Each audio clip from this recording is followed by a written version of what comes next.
Classes in session. Hey everybody, welcome to Unlearn 16 Classes in Session. Guys, we're on season 3. We're on season 3 of Buffy. I have Stu with me, I have Stefan with me, and we're ready to do... I don't know if we're going to do this in one episode, but we're going to see what we can do. We'll see how it plays out, because I'm already looking at about 7 episodes I love. Stu, you want to introduce yourself for the listeners at home if they haven't caught us before? Hello. So you can find me on TikTok. My name is Stu. You can find me there under Janikin, JANIKON_. And I feel like watching season 3 again, maybe I am part of the lonely ones. Maybe that was my calling. You're gonna be sad. Maybe I could be Anne too. Stefan, how you doing today? Do you want to introduce yourself? Not too bad. So far, so good. My name is Stefan. You can find me at SJ Maroney on Instagram. But I'm also the creator and one of the hosts for Rebel Without a Closet, a deep dive into the queer and queer adjacent that turned us into the rebellious messes that we happen to be today. You can find that at RWACPOD on Instagram and pretty much link.tree/RWAC. Amazing. And all of those details and dots and ats will all be in the description below if you guys want to go check them out. So guys, today we're tackling season 3 of Buffy. Now it's funny because we were just chatting a little bit and I said, season 3, I always say I like season 3. I never said I loved it. And then I'm going through episode per episode thinking, loved it, loved it, loved it, loved it. There's only maybe a few that I'm like, not so good. But Stefan, Stefan's I think on side with me. Oh, 100%. Like this season, yeah? 100%. And I'm hoping that by the end of this... yeah. Stu is over here. I think, I don't know. He has some hurt feelings about something. I'm not too sure what's going on. Xander maybe gets a lot of role. I don't know what happens in season 3 for him. I'm going to take a lover's walk with Stuart, and my wish is that he makes amends with these revelations. You're welcome for episodes. Oh, wow. Look at that. Bad girls. Let's go. Buffy fans will get all of those references. Otherwise, they are titles of episodes. Yes, exactly. I also think that, yes, I will agree with you guys. There's a lot of really great standalone episodes in this season. I just feel like you came from such a strong season in season 2, where it was a really good continuous storyline, had all the big bads of the week, and then you went into this season, and there was all of that. You were up here. And then we sort of went a little bit lower. Well, but she had to go through hell, Stuart. Quite literally. But that was a couple hundred years. Cool. And then you had this new Slayer. We gave her a bunch of screen time. And you were like, I want to learn more about the Slayer. And Joss Whedon was like, no. Instead, I'm going to tell you about Wesley. And you're like, I don't care about Wesley. I disagree. We got to explore that dark side with Faith and what could be. It was fresh. It was so fun. Every episode was just so well done. I loved it. I loved the reveal of the mayor. I loved the addition of Faith. I loved Wesley. Because again, Wesley becomes one of my favorite characters of the entire Whedonverse at one point. In Angel, though. But in Angel. You had to start somewhere. You got to start somewhere. And but he was bad in this. And I will say, though, that, I will give you this. The mayor was a great villain. He really... I really enjoyed the fact that he was this fucking monster. He was just afraid of germs. Bad Giles. Yeah. He was just Bad Giles. And I was watching it recently. I'm like, oh, this is literally just the doppelganger of Buffy and Giles is the mayor and Faith. It's 100%. Yes. But I loved it. All of that aside, Stefan... Joanna, he is a giant worm. Listen, he's literally he hates germs. What we don't need to talk about, 1999 was the bad CGI. My God. The snake at the end was problematic. It was, and I just think maybe they overshot their capacity for CGI. Maybe. 100%. Because I just rewatched this season and I don't know if it's the upgrading they did to the film or if it was just what it was supposed to look like. And just we had terrible TVs back then, so we couldn't see how bad this was. It's another thing. Holy crap. Yes, it's another thing. Our TV sucked in 1999. We didn't know how bad it was. I think I And watched it on a 27-inch TV. Who has that anymore? you would, if you told me Sarah Michelle Gellar did all stunts back in 1999, I'd be like, yeah, I can see her doing them. That's her. Oh, That's her. That it's blurriness. terrible though. Yeah. Oh, Like you can see her. Like it's so bad because in certain shots you're like, well, that's not her. That's a Yeah. 40-year-old woman. Graduation Day Part 1, when Faith goes against Buffy, it is one of the saddest moments of the entire series because the actresses playing their stunt doubles are so clearly decades older and Yeah, there they're are so cameramen in the shots. And But I'm also, like, oh my Faith's God, Faith's stunt double is a has different bangs? race. She is. Like it doesn't even make like if you like it like usually you try and match them. It's not even the same. Apparently, they were like, "We here you are, Faith. why? Over here, shorter, and also like Asian." And you're Why? like, Like what? Okay, "Okay, wait a minute. with a Is there really a bad wig." shortage in The worst wig. 1999? Let's just assume, is there a shortage of female stunt doubles? I hope so Is that the because deal? they matched Must Sarah Michelle be. Gellar with hers pretty well. Like she looks Yeah. similar until you really got like a clear shot, and you're like, "That woman is I mean, older." That's true. if you can get a body double for Kim Kardashian just to do fittings, you can get a stunt double with at least somewhat the same measurements as Alicia Dushku. It was Yes. crazy. But I will it's say difficult. for the terrible CGI, there were some really great moments of CGI because Doppelgangland, when it was Vampire Willow and Willow Oh, just in the same isn't- shot, really well done. It yeah, is Didn't but look really bad. well that's done, but you, split screen. That's been well done since yeah. Elvis Well, did it in Kissing Cousins. I oh, but hate to when bring she's up. over her shoulder, like when she's over her shoulder and she's like that was, I thought it was a good touch. It wasn't bad. It wasn't bad. It But wasn't again, like, that yeah. I don't. Yeah, that was older like trick of cameras and stuff. I don't know how. It's just the Mhm. monsters. But see, I'm still to this day, and to 2022 standards of CGI, I prefer Jabba the Hutt being operated by 10 different puppeteers to the CGI Jabba the Mhm. Hutt. So I still don't think 100%. we're there yet. We're still not there yet. It still doesn't look as cool as it could, right? And that's why the makeup on Mm. Buffy was so amazing because, the vampires were great. That wasn't CGI, that was makeup. That's what makes it more authentic, right? I So Mhm. mean, let's speaking start. of Jabba the Hutt, though, Joanna, Yes. Balthazar was in this season as well, Oh, there we Oh go. and yeah. his arms. It was amazing. But do you both remember Was it the CGI? blooper? No, it Do you wasn't. It remember the wasn't blooper? CGI. The blooper where No. the front of it opened and you just saw his little legs? It was so Yes. cute. He's like, Oh, and these are my legs. Which is Oh again, my like that god, I'm is gonna go back and practical watch the effects. bloopers. I think it's just because practical effects. Joss Whedon just wanted to be like, look how big and crazy I can go. We literally have to destroy this chapter of their lives because for a long time they were debating whether or not they were just going to do a Saved by the Bell-esque show where they're just always perpetually in high school. But he's like, if I'm going to destroy the school or leave with a graduation, it's got to be a bang. So there had to be You gotta do something it up. huge. And the Yeah, practical effects of season 1 for the Hellmouth were so bad. so The bad. puppeteering, it was like a Muppets They never Halloween got episode. better. No, They not never really. got better, really. No. I don't think the CGI ever got better. Like, and I don't want to go too far into it, but when we get into the Hellmouth again, I Oh, hated the CGI. I'm like, just hire extras, God. Please, for the love of God, I want to see a stormtroopers. I want to see a vampires. Just yep. hire them. Pay them their Literally. $50 a day because you're already screwing them over anyways, Yep. and just hire them to do that job. You So when we literally just have started, the same ones doing this, just like moving their exactly. hands.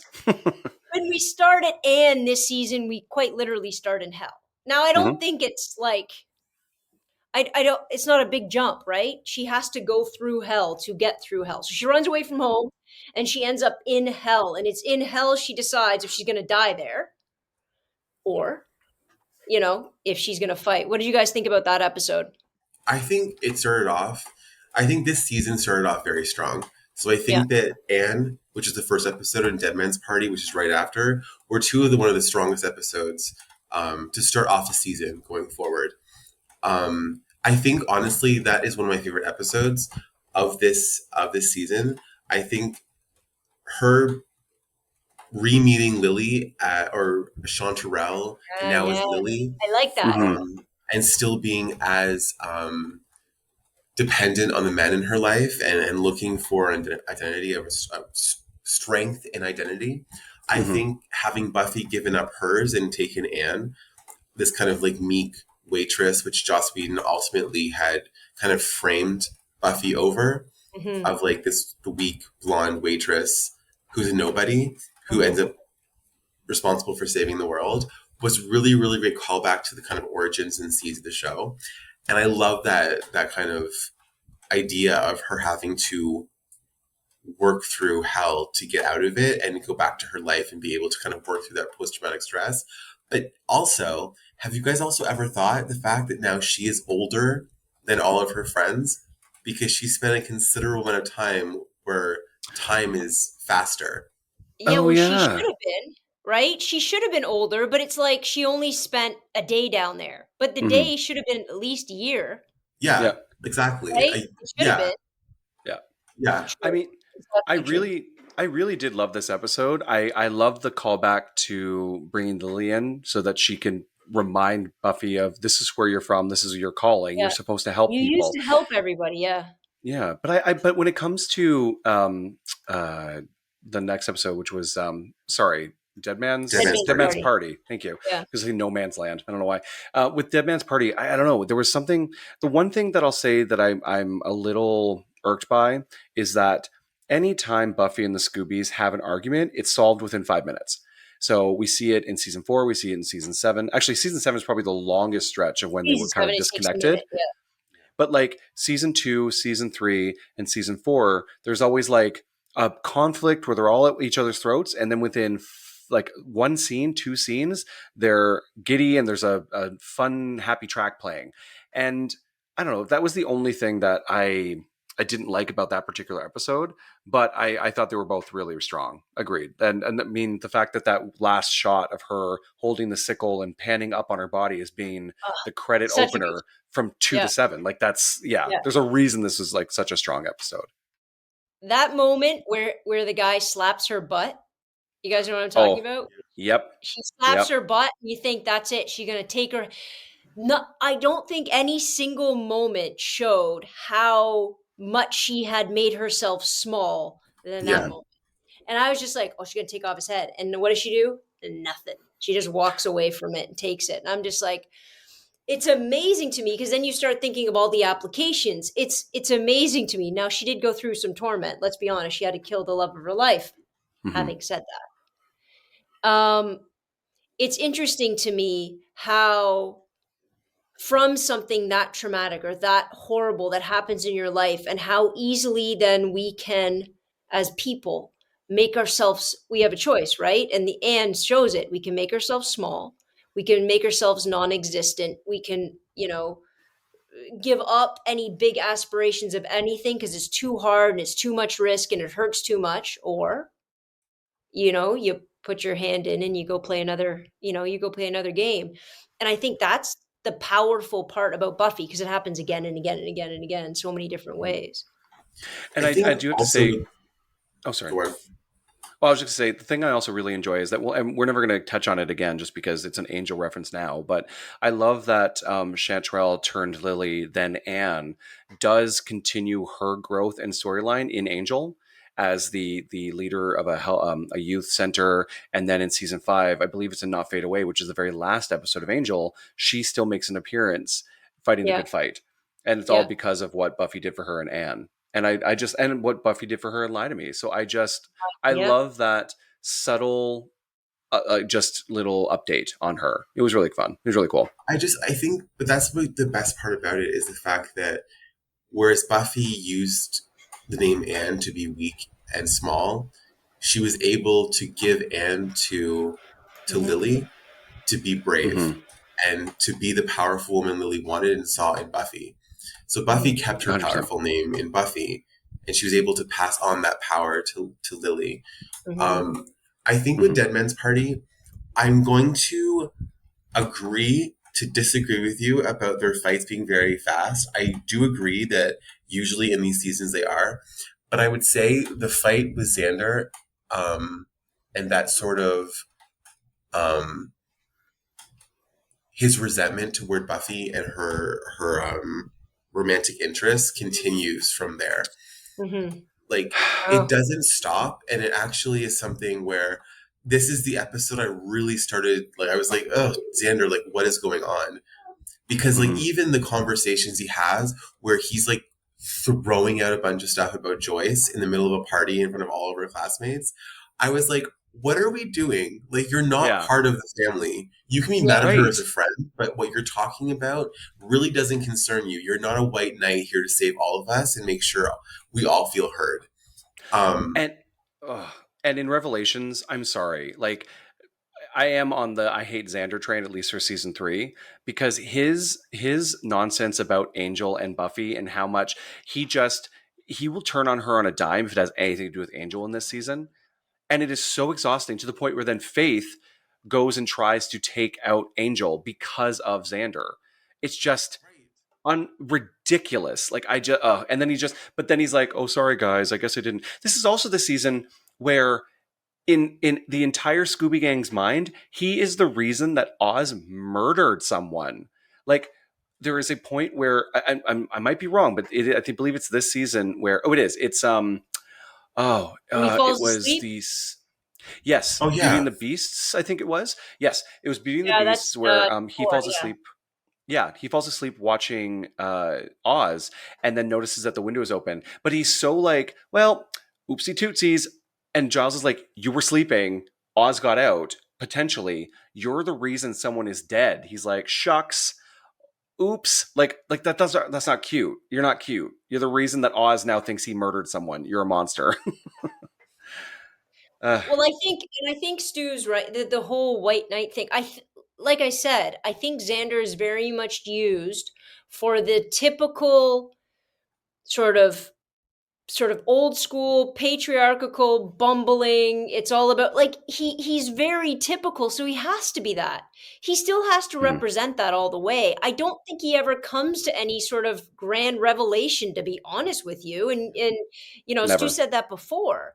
But I think, you know, it's funny because I still think that's an important character to have, even if it's in the group. Because, guys, we're in 2022, and there's a whole bunch of Xanders still kicking around, Hmm. running Or government Sanders, too. and running the show. You know what I'm saying? Like, it's not Yeah. like it's going to take civil rights after war. And I don't mean war literally, but, well, hopefully. But it's going to take waves and waves and waves of this to really move that dial again. And I think he's just supposed to be symbolic of how stuck we can be in traditional all the crap. You know what I mean? For everybody. So I think I he don't. has to stay like that. I Can think I? it's Can sad I? though because you Go ahead. have like I think it's sad though because Yeah. you had such a great amount of characters in this show who all grow so much in the 7 years that we kind of follow with them. You have Buffy, you have Willow, who go through a considerable amount of growth. I would say Buffy probably. Um, I would say Buffy has the uh, the luxury of having the ability to look beyond death and see what she has kind of lost and what she wants to kind of bring back into her life. But the rest of the characters sort of continue their growth throughout. Even Anya, who is a demon, who is thousands Yeah. of years old, you see her progress and become more empathetic and kind of like when she goes back to being a demon in season 7, she can't do it because she's grown too much and she Right. feels too deeply. Whereas I Faith find with too. Xander, I think my biggest issue with Xander is I agree with you. I think that he does symbolize like the everyday man, but I Yeah. think that's insulting to Everyday the man. everyday man because Exactly. it gives them no ability to grow. Like the same things that Xander deals with in season 2 and 3, you see in season 7 and Yeah. 6. And Yeah. I think that's the failing of Xander's character is that the writers didn't give him the enough attention to allow him to grow outside of himself, to allow him to like, yes, grow from all those things you said in the last episode about his shitty family, about his shitty upbringing, Yeah. about all of his low self-esteem and personal issues and all of these things kind of standing in his way. We're saying that the everyday man was unable to do that, but Yeah. Oz was able to because he's supernatural and therefore has another factor. But I think the supernatural is though always the metaphor.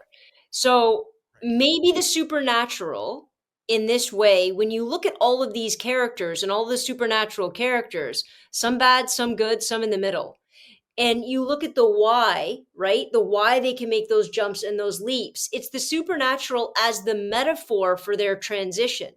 And maybe everybody's an everyday person. Do you know what I mean? Everybody's an everyday person. We say an everyday man in Xander. What we mean is the person who consistently chooses not to have that revelatory experience, the person that consistently chooses not to grow, chooses not to see something. And it's not to say men in general, it's just to say that, Oh yeah. all those other people had these things that they harnessed and then stepped through. His transformation should have been, is it is Zeppo the Zeppo in season The 3? Zeppo, Yeah, this it is the is. one. That should have been it. Yes. That should have been it. That should have Well, been his, but that should have been his moment to see. Like he could have stepped from that. Or what's the other one where he deals with the dead guys? Is that that is the Zeppo. Same one. the Zeppo? Oh, that's Zeppo. All right. Yeah, Yeah. Right? I That's agree the with you. moment. Yes. Well, and I It That's was his wonder such though. a moment. strong episode. It Yeah. was an episode where Xander stood on his own 2 feet and solved his own Yep. problems and realized that what He he could. was doing in the path that he was down, the search for um, individualization from the group and his own path, this was a perfect thing to be like, I do not want to be this. Yeah. So where is what I do want to be? Yeah. And that was episode 13. And from that kind of onward, it was like they were like, oh my God, great episode, amazing acting. This is on the way up. And then they were like, except for Xander. Well, and so here's the thing, though. So that actually wasn't written by Joss Whedon. That was written by Dan Weber, which is fascinating because Joss Whedon has always constantly said that he sees himself in Xander. So it's There almost like you he doesn't go. have enough confidence in that character or in himself to write him to be better. But I will say that it does give me my fan theory does have a little bit of weight, especially when it comes to the supernatural aspect of Xander, because I think at this point in season 3, because they were looking what to do for season 4, 5, and 6, or at least 4 and 5, they were still struggling as to what to do next, but they were dropping little hints here and there. Like, as an example, Faith says, got to get ready for 730, Yeah. which is the Yeah. debut of Dawn. But Son what of but what Xander also says throughout that episode is, I'm the key. I'm the key, because Buffy makes him the key. He says it multiple times. So I oh, wonder interesting. if they were wondering what to do with him, because Contemplating. again, we know that there was a debate as to which character would be queer between Willow and Xander, and ultimately they chose Willow. But there are so many things that they weren't ready to sort of evolve Xander into at the end of season 3, that again, by the time we start season 4, and we'll talk about it, he literally just disappears, does a road trip, Yeah. doesn't evolve, doesn't grow, doesn't do anything, gets stuck in a Nothing. strip club. Not 2 states Nothing. over. Yeah. And you worked at a Okay. strip club. Yeah, we're But like, okay, isn't I it have interesting? a gay strip club. But just to conclude my thing, I just love the fact that Dan Weber, who wrote the Zeppo, had confidence to build Xander's character, and Joss Whedon Yeah. just shut it down.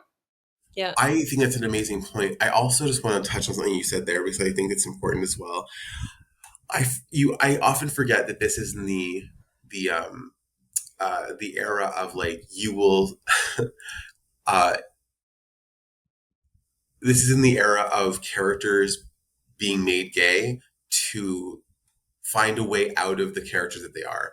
Mm-hmm. So they could basically write a whole new character and have a bridge being the sexuality, like the revelation of his sexuality, to make them an entirely different character. Mm-hmm. And I think that they really, honestly, I love Willow. I think Willow is a great character. Great I love the fact that she was one of our major like lesbian characters on television.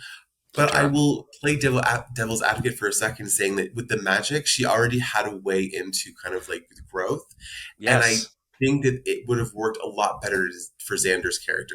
But I think Joanna is probably going to I see what you're going to say. Yeah. is that I think we also at this point had Jack on Dawson's Creek as the queer character, and Jack, uh, um, Kerr Smith and Nicholas Brendan look similar enough. They do. So it's like they're not going to have two out gay male characters on the same network at the same time. It's true. But like, I've never it's like the world's ready for one character, gay character. Yeah, just one. We can just have one. We don't want to. One boy, one girl. Two things. Number one, it makes your idea there, Stu, makes perfect sense. You're right. Willow had a way through with her magic, and she would have been. Now you would have missed all the fun jokes, like you go away to a liberal arts school and yada yada yada. I mean, those are fun, but you know, you're right. Xander could have had that transformation. That could have been his big thing. It didn't need to be so. It could have been way more powerful, to be honest with you. You're right. But here's what wasn't going to happen in 1999. Yeah. I don't think, because is Dawson's Creek on at the exact same time? No, it wasn't on the same time. It was like Thursdays at 8. No, for crying out loud. I mean, Years, yes. It was part of the WB lineup. Yes, it was. Felicity, Dawson's Creek, Buffy. Buffy was on Tuesdays. So so season 2 when he came out would have been this year. First Buffy would have been season 3 for Buffy. Okay, perfect. Because here's the interesting part about Jack, because I still say we have some homophobia, some sort of internalized homophobia or whatever, whereas it's still at that time, if not still today, much more acceptable for women to be gay. Yes. Prettier the women, the more effeminate, the better we are, right? So it's literally a dream sequence. Exactly. So you have those guys kissing, Willow and Tara kissing, which, by the way, really doesn't happen. It almost happens, and then it doesn't. You know, it takes a while. It happens in response to trauma. Right? Uh-oh. And it That's takes when we first see it. Yeah. At the end of the day, we don't really see, well, I guess we kind of, there's all sorts of inferences during the musical episode. So season 6. We see it in season 5. We see it in responses to Joyce dying. The body. When Will's looking for her sweater. Yeah. And that it's like the only time, too. Sure, but there's no sex. But think for a second. Think of what's-his-face's character off Dawson's Creek. He's the worst gay ever. I've never met somebody more repressed and more tired and more boring. I'm like, I don't think the gays want you, hun. You are, and he never changed. He never changed. That whole series, he never changed right to the end. I'm just like, I would have preferred to see Pacey being gay. He would have been at least funny. Oh my God, Joanna, I can't. And I think it literally, poor Stefan has all he's heard is me to complain about fucking Jack. He's awful. It's true. He's awful. True. But also, like, I think that it's like he hates himself for the last episode. Jen has to die. He stops hating himself. But both gay men and women can love a woman of power who's in power. So having that representation in Willow was fantastic. But I wonder, like, who do you two think? Because they rather than Joss Whedon see himself, the character he's created to be himself, be gay, I'm just speculating, he tear one of the most solid relationships of his entire series and create a new one, which again, love Tara. We're not there yet, so we will be. But who do you two think that Xander would have met if not Anya? Do you think there may be another character we've already been introduced to within the first few seasons, or do you think that maybe there would be a new character introduced? I feel like we're fishing for Larry, and it won't be Larry. Maybe they would have just invented a boy version of Anya. Which would have been amazing. They could have just They could have just brought in a demon. Anya could have been a dude. I mean, don't get me wrong. Okay. Her as an actress is probably one of the funniest parts of the entire show. Yes. She is amazing. Emma Caulfield is hilarious. She brought so much to the show. But could it have been? Yeah. Larry. I didn't even get that reference to until just now. I mean, Larry, but all gays must die because Larry dies at the last episode. But here's a theory. What do you think about this? Because they kind of played it off as a will they, won't they. Spike and Xander. No. Well, it's just think about it. Like they had such a they were always at each other's throats, but like you could have flipped that on this like the script and been like, you know what, it's them being, because he wouldn't have been obsessed with Buffy any longer, which means that whole storyline with Buffy would have been different. But he could have been doing it for Xander, you know. Like vampires are notoriously bisexual, and they've hinted that in Angel that Buffy and It's Spike true. had a relationship, or at least had relations. So it would have been so interesting if they instead made it about Xander and Spike, and then Spike trying to get his soul back for Xander to show that he's worth it. You know what I mean? Because again, Xander is just an everyman, but he still has to have a supernatural partner. Would have been really interesting. It's I'm so making hard fan to fiction as I step go. outside of what we see. It's so hard. Although I'm into the flashback. I remember in one episode, it was in season 7, where Buffy's just like, maybe you should wrestle it out with some Jello or something. I don't know who she It was could be talking oils of some about. kind. Why Buffy, don't we, Angel, and Spike. why don't we do a flashback to Angel and Spike? I'm okay with that. Oh yeah. I don't know. Xander needed somebody to smack, and I guess that could have happened. I can't get around. I can't see it ending any more perfectly than the series did. 100%. But like for someone who is so against Buffy being with Angel as a vampire, then to be such a hypocrite and turn it about him being with the vampire, I think that would have been just a lot of fun. They could have had a lot of fun with the writing Yeah, in it could that have been. one. Anyway, that's just me being crazy. I'm going to write fan fiction later in my diary. But the thing is that Spike was too sexual. Mm-hmm. He, as a person, whether he was straight or gay, it doesn't matter. He was too sexual. He had way too much charisma to then turn that into a gay male storyline. I don't think 1999 could have handled it. They wouldn't. There's no way. No They way. couldn't have. It would have had to have been funny. It would have had to have been campy. It would have had to have been, Yeah. you know, it couldn't. They wouldn't have handled Spike. You know, It Like the just reminds me of relationship like, we want, we wouldn't have got because it worked for Willow and Tara, but they would have made it like they would have made it something like Jack, where he was never with someone. He was just miserable until the last episode where they did a flash forward and they were like, oh, by the way, he's now with Doug. And Yeah. you're like, why Yeah. is he with Doug? Exactly. Like there Well, was it's not like- even interaction with those characters. it And would have been it's also, something like, he wrote Willow and Tara, and we'll talk about this obviously when we get Mhm. later down the road. But everything about them is so soft. It's all oh soft. God, Under Your Spell, softest song in the whole world. Loving. And you know, there's always candles burning somewhere. They just got a kitten. Like, it is just so much It's of a lot. a stereotype. I bet they're singing. They're probably singing right now. You know what I'm saying? Yeah. Kennedy's the one that comes and throws the Oh, I in hate season Kennedy. 7. You hate Kennedy? I love the name. Hate her. I mean, You know I mean, why? Here's Kiss the why. Life was one of my Why? favorite scenes. Y'all aren't lesbians. That's why. You don't know. No, No. Alira, like her name, what was her name? I love her name, Alira, Yara. Anyway, I would have liked Kennedy if I had a breath after the tragedy that was Tara. But it was like 11 immediate. episodes into season 7, and she was like suddenly being licked up the neck. And I was like, what about Tara in her bed? But like The Killer in Me is one of the best episodes of season 7, though. Best Okay, we can't episodes. go that No, far. we're not is. getting there. We're not getting there yet. So good. Yeah. Let's talk We about can't go that faith. far. Let's talk about faith. Beauty. Let's talk about Beauty and the Beast for a second, because it's an important. I think it's a wicked important episode, and It this is. season also does a lot of standalone episodes that are very, and we're going to get to a couple important ones that are very culturally specific and judgmental, and sort of highlighting problems within our culture. And I think it does it a bunch of times in season 3.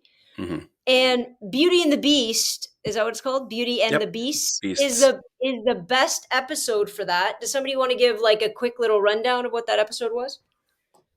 Yeah, it's basically Don't like worry about Dr. the Oz Jekyll and side. Mr. Worry about the It's like Dr. Jekyll and Mr. Hyde, where There we go. Yeah. you have basically someone who's trying to make himself stronger, smarter, taking a potion, who ends up making him the most aggressive, most monstrous version of himself. Pete. Who ends up basically it's a an allegory for an abusive relationship, Hmm. where the monster of this man who clearly doesn't love this woman, it's more about ownership of her, um, ends up in a supernatural way. It's because of the potion. It's because it's all that stuff, and it's also with Buffy. Um, the beast, meaning angel, comes back from Mm. hell and Yeah. seems to be feral, and she can't decide whether or not he is the one. He is the one who is beating these people to death. Hmm. And she Um, leaves him. She yeah. chains him up. So Yes. for everybody, so Angel comes when she stabs him. He goes to hell. He goes to hell for we don't know how long, an eternity. He somehow gets spit back out. We find out way later, and he comes back incapable of words, in like growls, and that's about all he has. And at the same time, you have this girl's boyfriend beating the heck out of her and killing other people because he's amping himself up. And all the while, Buffy's hiding what because she thinks Angel's doing it.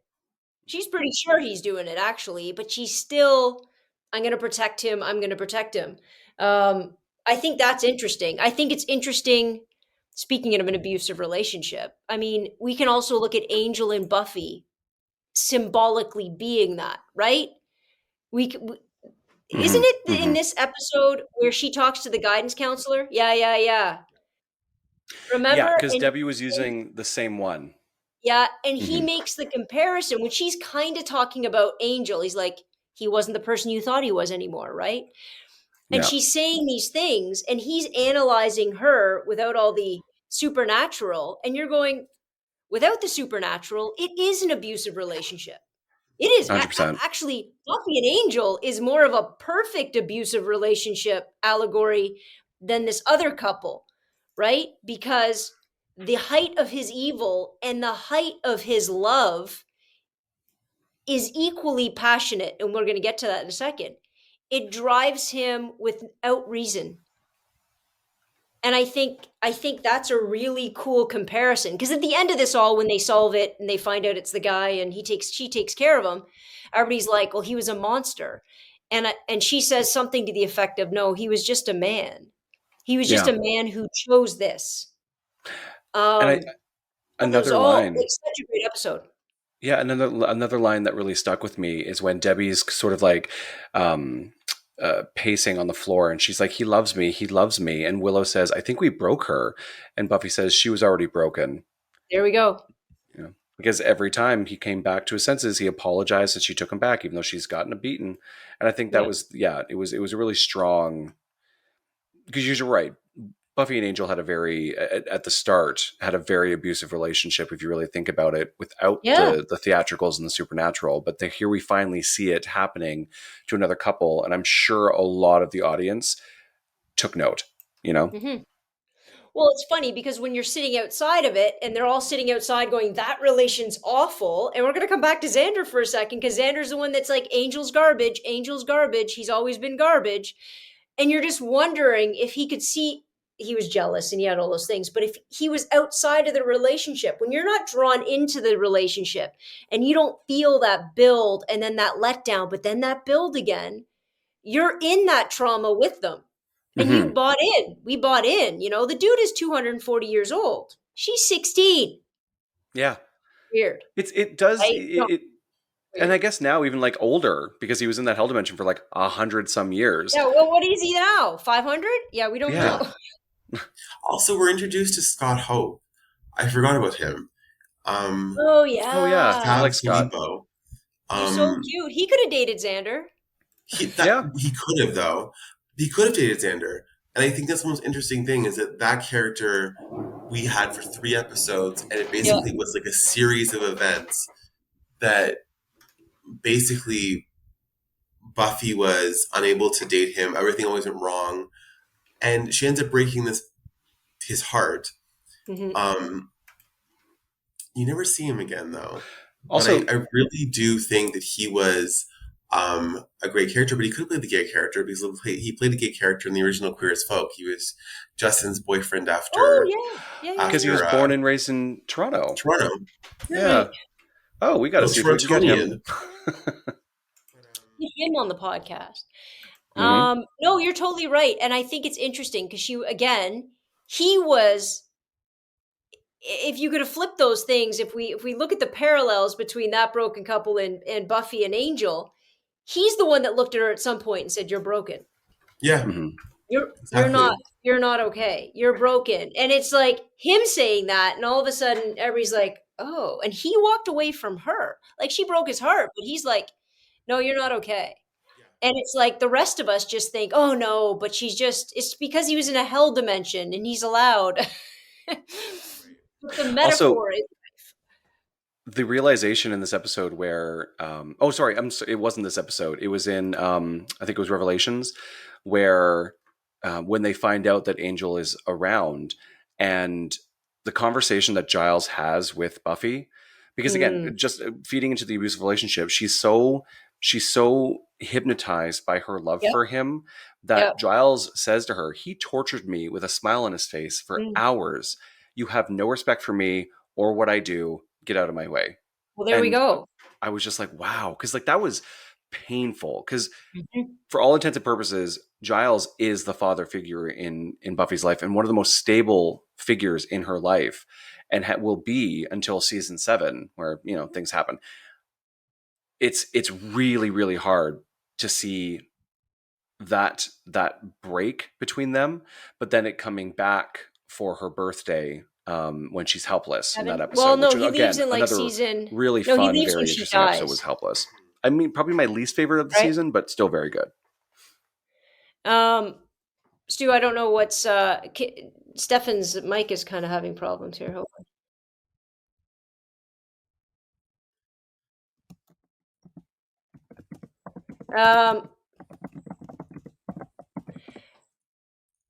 Steph, or Stu, I'm gonna talk about Homecoming a little bit, and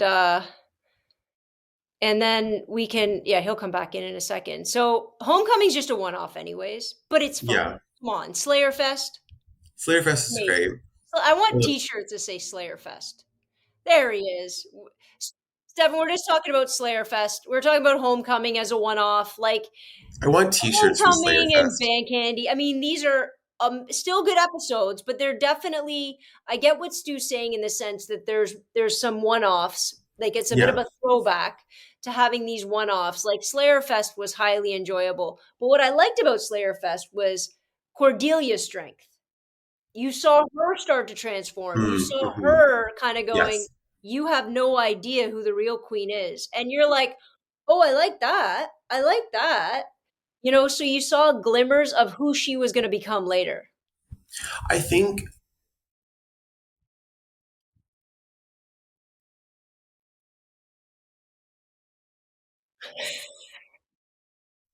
Um, I do. I don't think like that, Stefan. I think like you hit the nail on the head there, Joanna, when you're saying like this season had a lot of really, really great episodes.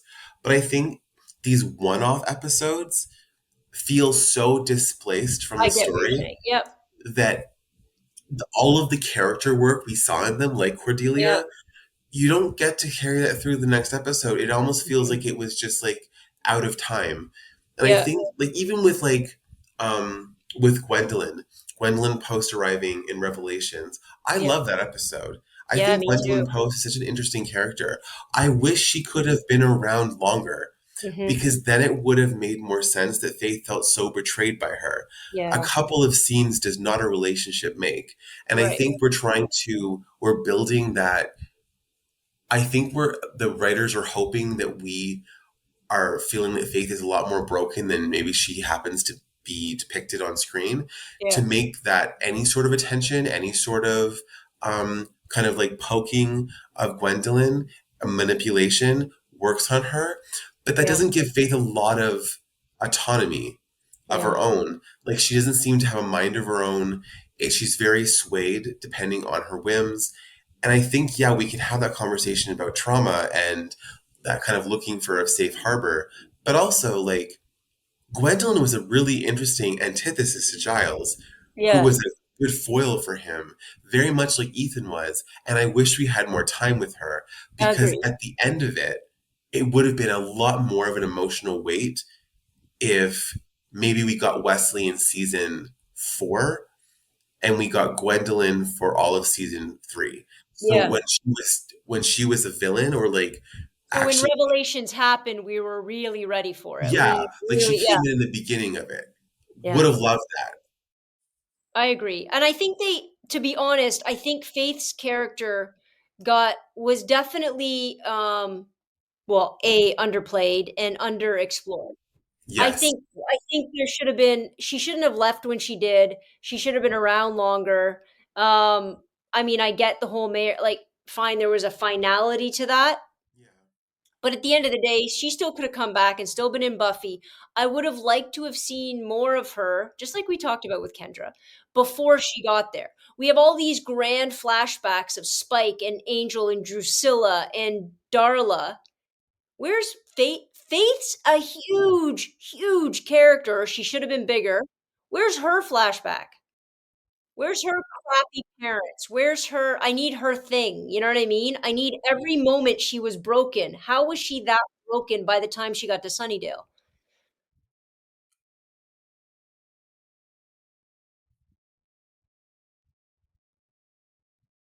Yeah, and that's it.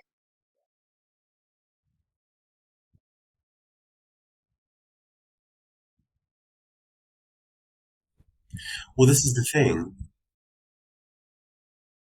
Yeah.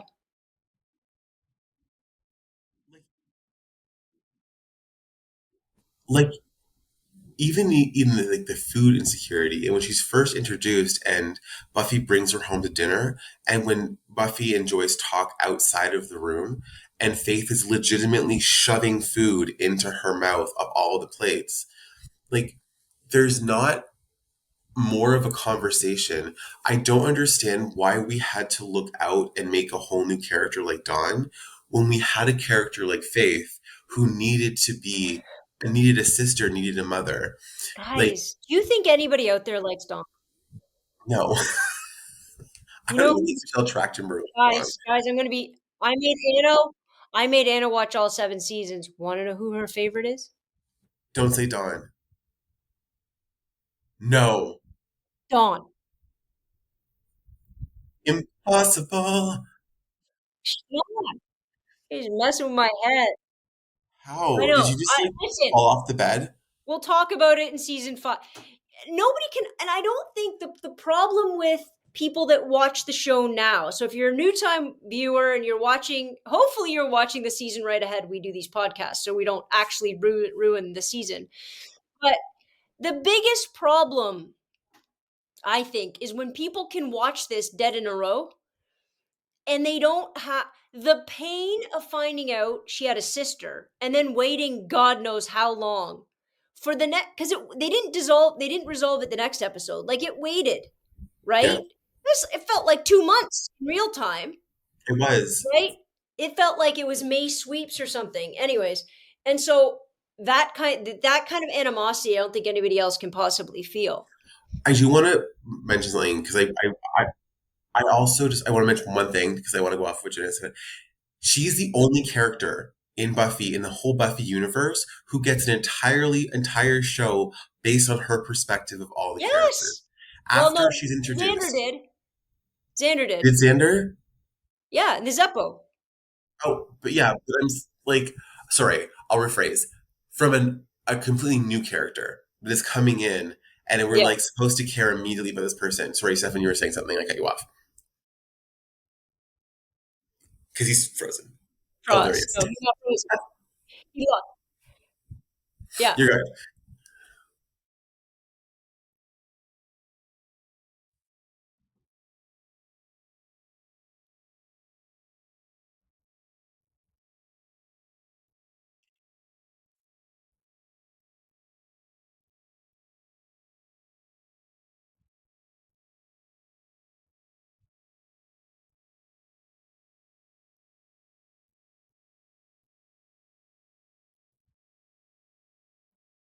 We can't.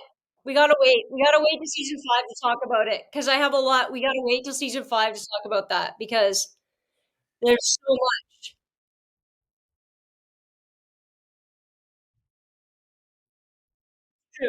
shouldn't have lost faith. Yeah. Yes, do I it. think you could have used all of, like, have her move into Buffy's house, live with Buffy's family, like, be part of her friends. Don't have the separation you had in season 3. You could have used the already existing separation in season 4 they all felt to have her be wooed by the dark side, if you want to call it that, Right, right, and right. then end up leaving midway through the season for Angel, like probably after she switched places with Buffy, because she wasn't an Angel before that, but you could have had her on screen the whole time. Yeah, you And when should have. she left, she could have been even worse, and it would have been a lot more impactful for the series because you would have lost a character that everyone's already felt pathos for and empathy.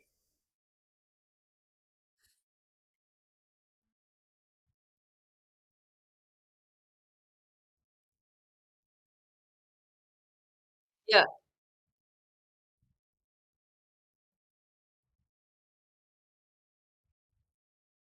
Well, this is the Everybody question. was yeah.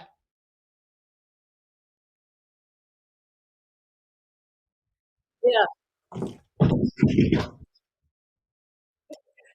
It's okay. It was a shark, guys. Don't worry, it just fell down. Continue.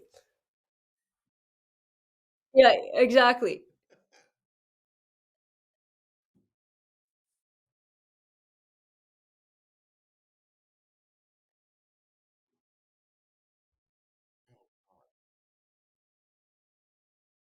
Wesley's the worst. I know you love him, but he's the worst in Buffy. He's the worst. Disgusting. I can't get that out of my head. So awful. Oh, this? It was it was so awful. We are because we're gonna skip Lovers Walk because we're just gonna get to the end of Lovers Walk and then we're gonna get to the best episode of season 3. I think we can all agree because we're gonna skip Lovers Walk and what happens? We don't. Whatever happens, yada yada yada. Xander and Willow think they're gonna die. So what do? They kiss, and then all hell breaks loose, right? So then you have the wish, and the wish I think is the perfect episode. I it Well, also is. Cordelia is impaled on a rebar. She gets a little injured because she runs away crazy. A I wee just think injured. maybe there were some overreactions going on to this kiss. But anyway, so Cordelia gets impaled. Her life is crap. Everybody finds out she got cheated on by Xander. Oz won't talk to Willow anymore. And then we have the presence of sorry. Then we have the presence of Anya, and we have Cordelia making the wish. It's amazing. I wish Buffy never came to Sunnydale. I wish Buffy Summers had never come to Sunnydale. But it's this beautiful ripple effect, right? This butterfly effect of pure chaos, Love that. right? And you get all of these doppelgangers because everybody's been turned to a vampire. You get my very favorite scene, and I use this to talk about my class because you have the master who wasn't killed, who is still running the show, and he's built a factory in order to mass produce blood from victims. And he says in one of his lines, he said the most, what does he say? The most evil creation ever invented by man, mass production. And it's just it's true. People say to me all the time, Joanne, if you could change one thing about history, what would it be? And they're always looking at me say like I kill somebody off. And I say, get rid of mass production. Get rid of the assembly line. Oh, he says the assembly line. The assembly line. Because because of mass production leads to mass consumption, leads to destruction of everything. And this is the perfect episode to show that, right? But then you get Hot Willow in leather.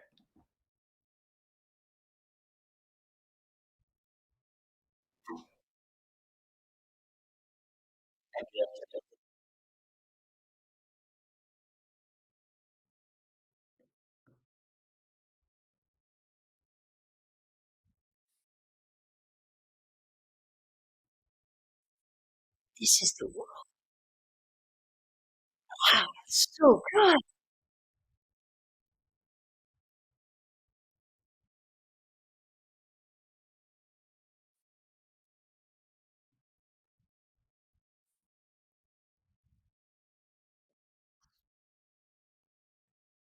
Yeah. It's amazing.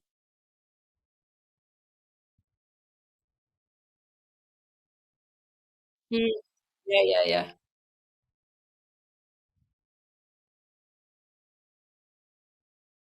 Yeah. It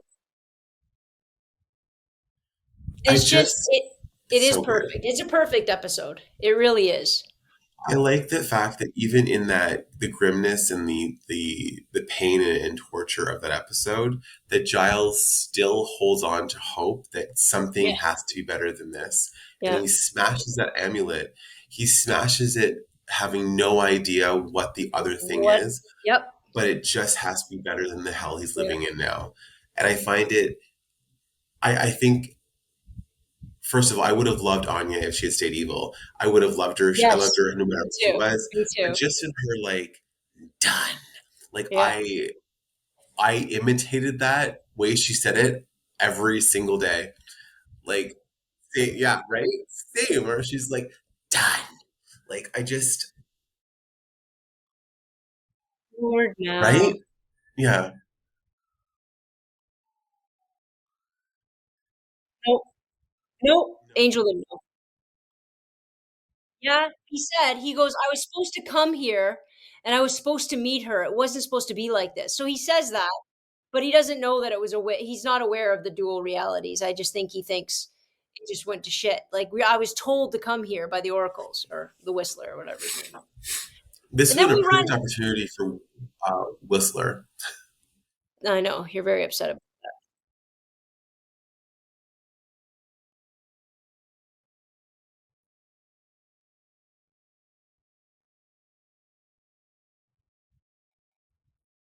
What do you? Oh, yeah, yeah, yeah, It yeah. would have been really interesting if,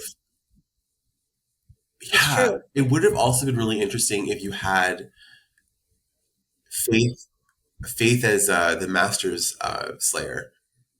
Like she was a vampire. Yeah, a Slayer.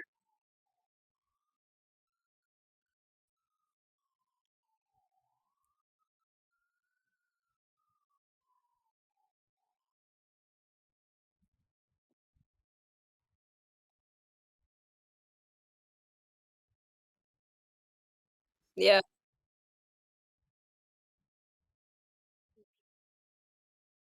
it would have been. Yeah, you're right. Dear diary. I have so Then much we more to roll say about into this season. amends.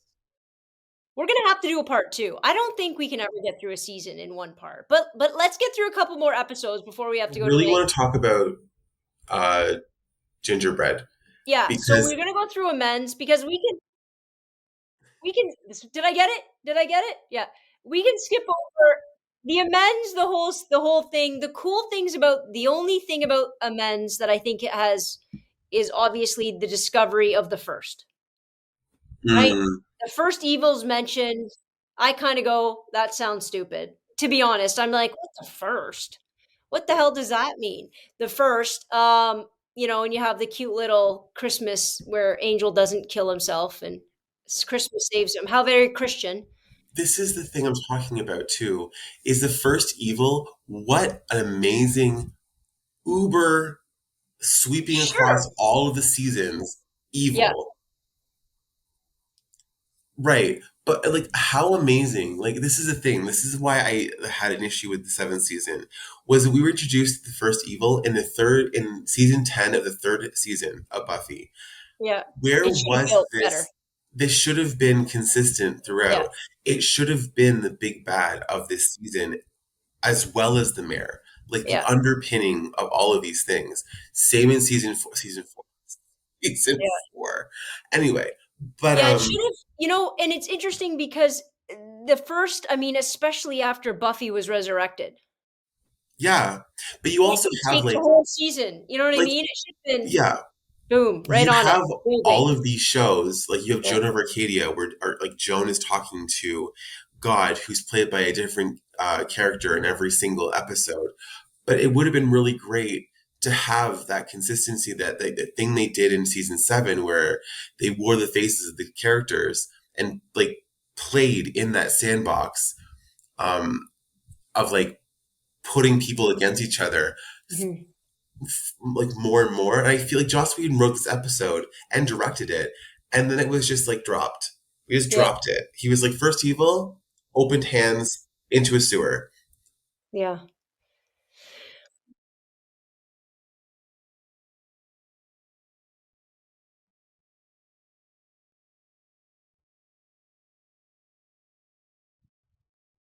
Yeah.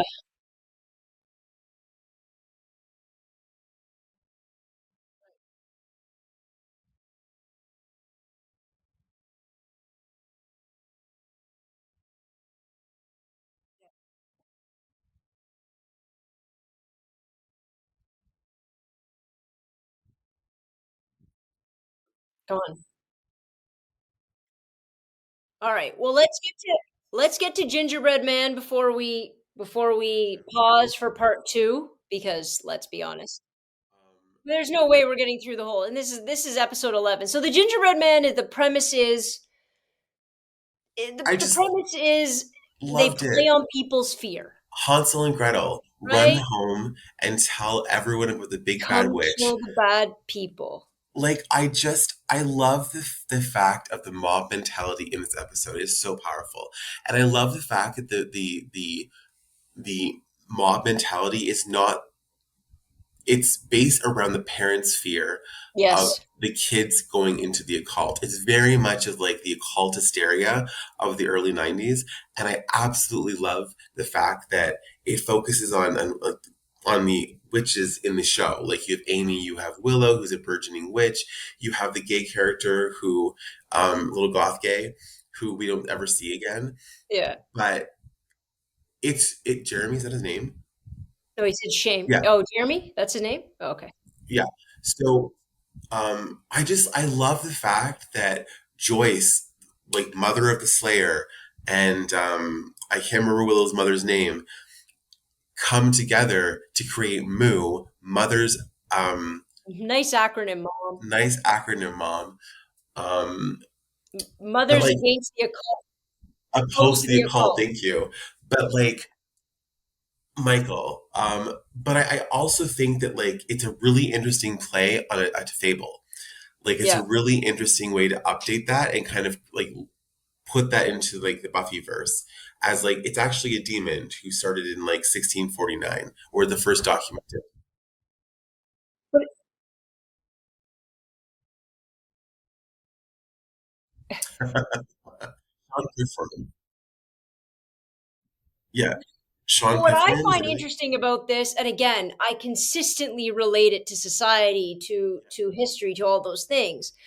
It is the scapegoat. It is the fear to give us control. It is I am going to create an enemy so you guys can always focus on that enemy and you're not going to focus on the real enemy, right? You're not going to focus on this. And I'm going to redirect everything over here. It's very Nazi propaganda.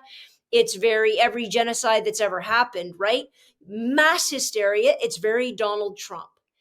We create a mass hysteria over here. Oh my God, we got to build the wall. People get all riled up at the wrong goddamn thing, right? And there's all this anger and violence and division and all of these things. And when you try to tackle it, it's like, well, do you like the occult? Do you like all of these things that, well, no, but you're missing the point, right? And that's the brilliance of the episode, right? The brilliance of the episode, and it's always the parents. The kids always know what's up. The kids aren't idiots. It's But always us. it's so great though because it's like Joyce wants to further bond with Buffy. She sees these kids murdered in the park. So what does she do? She takes it upon herself um, to she's like the kids have had this long enough, they Yeah. can't control this any longer. We are Hmm. completely not culpable in this tragedy. It's the occult, exactly what you're saying. So she bands together and she ends up, the solution to their problem is killing more people Yeah. Of to protect course. these angelic children who Sure. are apparently pure and virtuous, and it's a horrific crime that they were murdered, but yet no one can even tell me their names All right. or where are their parents. And again, we just look at today, right? The crime itself didn't even happen. We created the illusion of violence. We created the illusion of a crime, the illusion of this kind of horrific event against children, because children are the hot button issue. Why do you think that the Republicans spend all of their time talking about school and kids and this and that? Why? Because it's this hot button issue. If we create the illusion and we convince enough people that the illusion is true, then they will do everything. They will burn the cities to the ground to protect their kids, Yes. right? And that's what's being played on right now.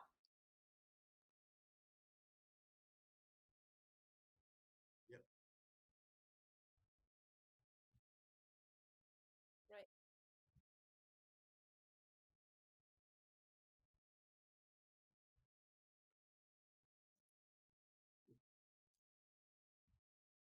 Sure. I'm very sure. Yeah. But that's the power, right? Because if I make people afraid enough and I point to something that never happened, but I convince them it did, right? Then they will, because people will literally do everything and anything to protect their kids. And that episode should be played right now, and we should CGI that politician's face right onto that creature, and the moniker, the storyline is perfect. I'm just waiting for somebody to bend over and ask if they got him. You know? Did I get him? Did I get him? Did I get him? Did I get it? Did I get it? Exactly. Who who's going to be that person? Anyways. Well, guys, we're gonna stop here at part one of season three. We're about halfway through. We will come back next week and do the second half of season three. You can pretty much look forward to 18 episodes. We're never doing a whole season in one sitting. Who was I kidding? Who was I even kidding? But thank you guys so much for hanging out with me today. I am gonna put all your stuff in the bio below. You guys click on that, you can find out where to find Stefan, where to find Stu, and where to find me. So we will see you next Tuesday. Same bat time, same bat station. Have a good night, guys. Dismissed.